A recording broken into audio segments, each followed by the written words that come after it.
Se eu lhe perguntasse quem foi Jesus Cristo de verdade, o que você me responderia? Provavelmente, assim como a maioria dos cristãos, responderia o que todo mundo, mesmo não sendo cristão, já sabe o que está lá escrito na Bíblia. Ou seja, como e quando ele nasceu, as circunstâncias e num salto enorme de tempo, o que ele pregou como adulto. Como e por quem ele foi traído e como ele morreu. Mas quem foi Jesus durante a adolescência e também na juventude plena? O que fez Jesus entre os 12 e 30 anos de idade?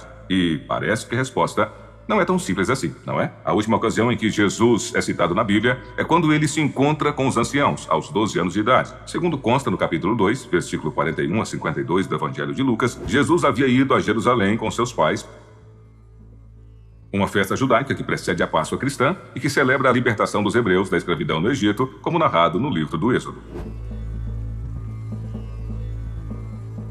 Era hábito da família ir à festa todos os anos, e naquele não foi diferente. No final, a família se juntou a outros viajantes para voltar para casa em Nazaré. Mas, ao contrário do que pensavam, Jesus não estava mais atrás deles. Ele havia ficado em Jerusalém. Como José e Maria só foram dar falta do filho mais tarde, no primeiro dia de viagem, somente no dia seguinte é que decidiram voltar a Jerusalém para procurá-lo. No entanto, foi no outro dia que o encontraram. Ele estava no interior do templo conversando com gente grande, com alguns anciãos, todos conhecidos por serem especialistas nas leis. Eles o ouviam e também faziam-no perguntas, as quais o jovem Jesus não titubeava em responder com firmeza e certeza. Os anciãos ficavam espantados com a inteligência daquele pequeno garoto. Quando Maria se aproximou, perguntando por que ele havia sumido daquele jeito, e que ela e o pai estavam desesperados à procura dele, Jesus simplesmente respondeu com a retórica: por que a necessidade de procurar-me? Não calcularam que estaria aqui no templo, na casa do meu pai? Pois preciso tratar dos seus assuntos. É claro que nem José nem Maria entenderam o que Jesus estava dizendo, mas voltaram enfim para Nazaré. E esta é a última notícia que se tem de Jesus até seus 30 anos de idade. Mas ainda entre os 27 livros do Novo Testamento, esta é a única referência que se faz de Jesus em sua infância. O que ele fez durante os 18 anos seguintes. Porque a Bíblia não cita esse período. E não é somente a adolescência e a juventude de Jesus, até então Yeshua, que não são explorados pela Bíblia. Seu nascimento também tem algumas observações interessantes. Talvez você fique chocado com o que eu vou dizer agora, mas Jesus não nasceu em 25 de dezembro, do que chamaríamos Ano Zero. E você vai entender o que aconteceu. Agora, para então retornarmos ao que ele fez durante os 18 anos, em que não aparece nas Escrituras. Muito se fala dos anos ocultos de Jesus, aquele período misterioso entre sua infância e a vida adulta, mas poucos se dão conta de que um dos maiores enigmas pode estar no próprio nascimento. A verdade é que não há qualquer registro sobre o dia em que Jesus nasceu. O famoso 25 de dezembro. Olha, esqueça. Essa era a data em que os romanos celebravam o solstício de inverno, a noite mais longa do ano. E a razão não era por eles amarem as trevas, nada disso. A razão era porque esse dia marcava o retorno da luz e do calor, o começo do fim do inverno. Desde os primórdios, quase todas as civilizações comemoravam esse evento cósmico com festas, banquetes e até troca de presentes. Somente séculos depois, quando o cristianismo já se consolidava como religião oficial do Império Romano, a igreja decidiu que Jesus deveria nascer nesta data, uma jogada estratégica para absorver o calendário pagão e garantir a adesão popular. E mais, sobre o ano de nascimento de Jesus, segundo o Evangelho de Mateus, Jesus teria nascido no tempo de Herodes, o Grande. Sendo assim, o Messias seria mais velho do que está registrado na Bíblia, já que Herodes morreu 4 anos antes do ano zero. Portanto, Jesus teria nascido 4 anos antes de Cristo. É curioso, impossível, estranho, mas a Igreja Católica primitiva fez de tudo para que as coisas encaixassem corretamente no tabuleiro que ela montou. Já Lucas deixa Jesus um pouco mais velho, uma vez que ele coloca o nascimento do Messias na época do primeiro censo que o Império Romano realizou na Judéia. Segundo fontes históricas, isso aconteceu 6 anos antes da data escolhida para o nascimento de Jesus. Em outras palavras, segundo Lucas, Jesus nasceu 6 anos antes de Cristo. Então, para Mateus, Jesus teria morrido aos 37 anos e para Lucas, aos 39. Bom, e aquelas histórias da manjedoura, da estrela mágica e dos magos do Oriente? Segundo alguns historiadores, são somente narrativas com forte carga simbólica, mas nenhuma comprovação histórica. O suposto massacre de bebês em Belém, ordenado por Herodes, não aparece em nenhum outro documento antigo, nem nos evangelhos, nem nos registros de historiadores da época. Até o censo de Augusto, que teria levado José e Maria a Belém, é questionável. Os registros romanos não mencionam qualquer decreto que obrigasse as pessoas a voltar à cidade de seus antepassados. Isso simplesmente não fazia sentido logístico para um império tão vasto. Então, por que os evangelhos de Mateus e Lucas insistem tanto que o Messias tenha nascido em Belém? A resposta está na profecia do Antigo Testamento. O Salvador viria da cidade de Davi, ou seja, mais do que um dado biográfico. Isso parece uma construção literária para legitimar Jesus como o ungido, ou Christos, em grego. E vale lembrar que os evangelhos foram escritos décadas depois da morte de Jesus por autores anônimos, todos já convertidos à nova fé. Seu objetivo? Propagar a boa nova e não registrar uma biografia fiel. Se até o começo é assim, tão controverso, o que mais na história de Jesus foi moldado para servir a um propósito maior? Talvez agora a pergunta mais incômoda não seja quando ele nasceu, mas quanto do que nos contaram realmente aconteceu. Entre os vários documentos antigos que foram incluídos no cânone bíblico, foram encontrados também aqueles que, apesar de menções feitas a Deus e ao próprio Jesus, não foram incluídos e hoje são conhecidos como evangelhos apócrifos. Um deles, conhecido como Evangelho de Tomé, retrata a vida do menino Jesus entre seus 5 anos até os 12. Entre os atos de Jesus, naqueles tempos, o Evangelho conta que seu primeiro milagre foi transformar a água impura de um riacho em água limpa e potável, apenas recitando algumas palavras, segundo uma das últimas traduções feitas sobre o papiro de Tomé, que ultimamente vem ganhando mais atenção dos historiadores. Fala-se também de um sábado em que Jesus brincava com outras crianças próximas a um outro riacho. Jesus simplesmente teria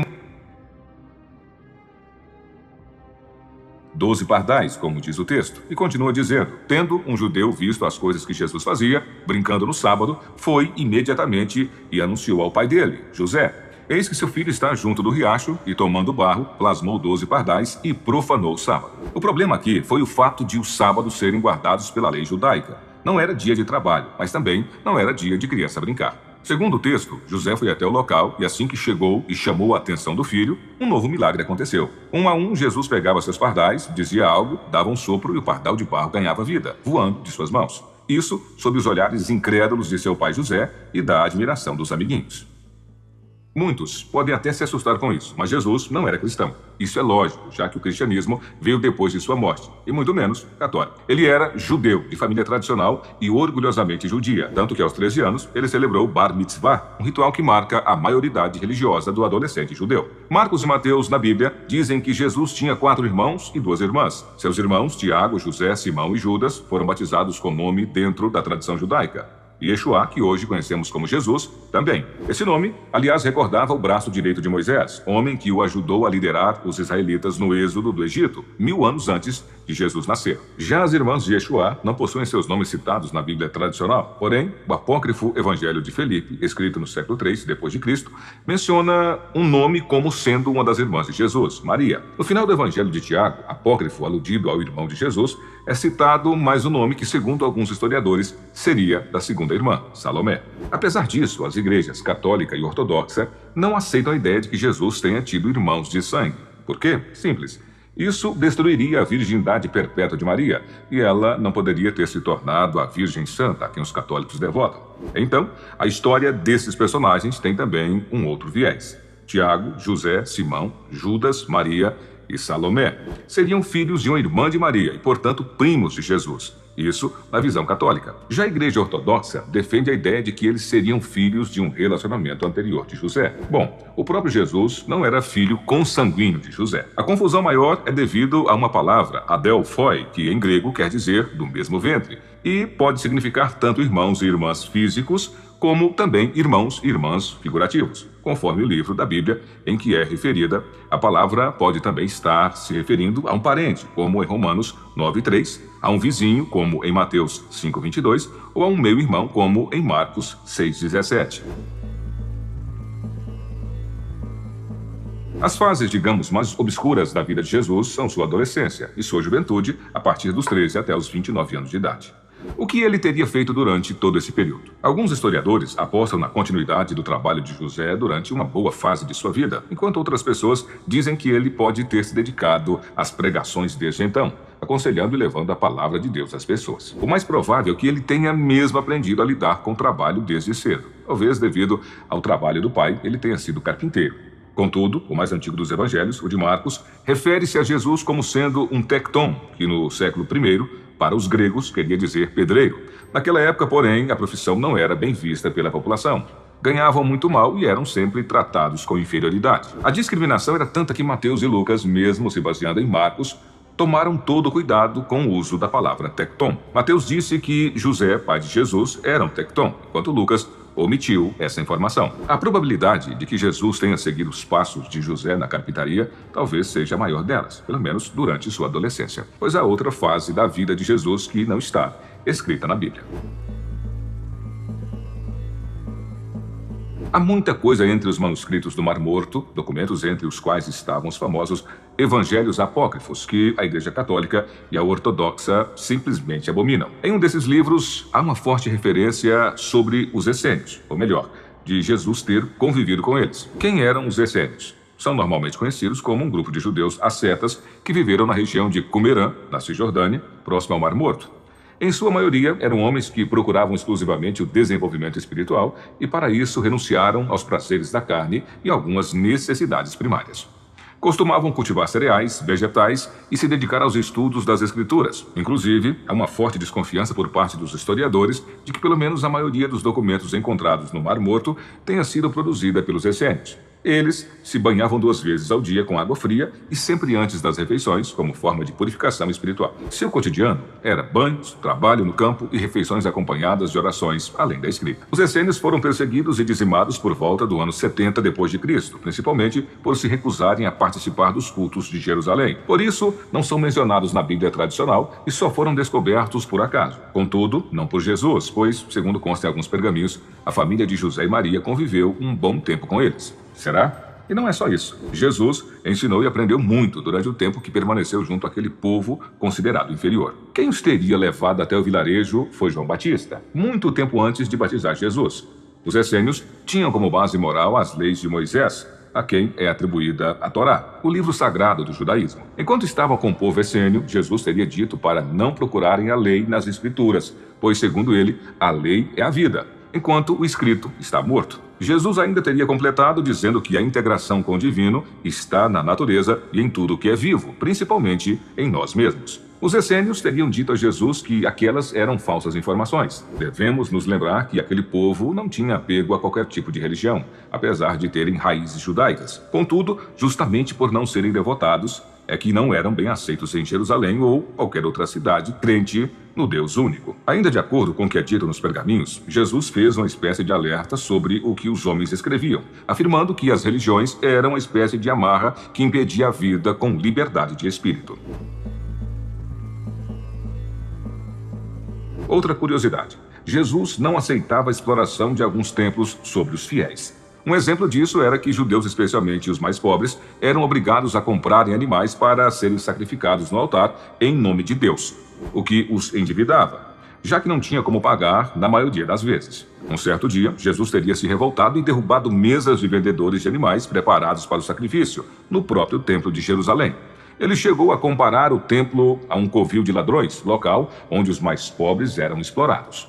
Para Jesus Cristo, o sábado judaico, quando não se podia nem lidar com as necessidades básicas e as fisiológicas, era um preceito desnecessário, pois o homem e as suas necessidades estão acima de qualquer lei. Hoje ainda há religiões que limitam o dia do sábado, considerando-o sagrado e voltado às orações e dedicação a Deus. De acordo com os manuscritos, Jesus era contra qualquer forma de usar as religiões como caminho para o enriquecimento pessoal. E era assim que ele as enxergava. Em razão disso, ele teria feito vários protestos em público, sempre em defesa dos mais pobres e crentes em Deus. Em vida, Jesus lutou contra o levante de templos em nome de Deus, principalmente os que fugiam da premissa de que o templo maior é o coração de cada um. Só que, em contrapartida, ele via e ainda vê cada vez mais obras luxuosas e faraônicas sendo erguidas para trazer a palavra de Deus. Ainda no ano de 1928, o linguista e filósofo húngaro Edmond Bordeaux-Szekely lançou o Evangelho Essênio da Paz, o qual ele escreveu com base em parte das escrituras que teve acesso. No seu livro, o húngaro faz revelações surpreendentes sobre os manuscritos que, de acordo com suas traduções, traria uma reviravolta nas religiões e nos templos. Isso porque no texto há a afirmação de que o templo é o próprio ser humano e que a única lei está na escrita da natureza e no coração dos homens. Esse fato levaria à rejeição das leis impressas por qualquer uma das religiões. Se o que diz é ou não verdade, de qualquer forma, os manuscritos essênios afetaram todas as religiões, e não só os historiadores e cientistas religiosos. O que se sabe, e é consenso, é que Jesus Cristo pagou caro pelas suas tentativas de conscientização do seu povo. Após o episódio do Templo de Jerusalém, ele passou a ser perseguido, foi traído, capturado, preso, torturado e crucificado. Tudo porque ele queria apenas que a verdade triunfasse, que todos os povos vivessem em paz e harmonia.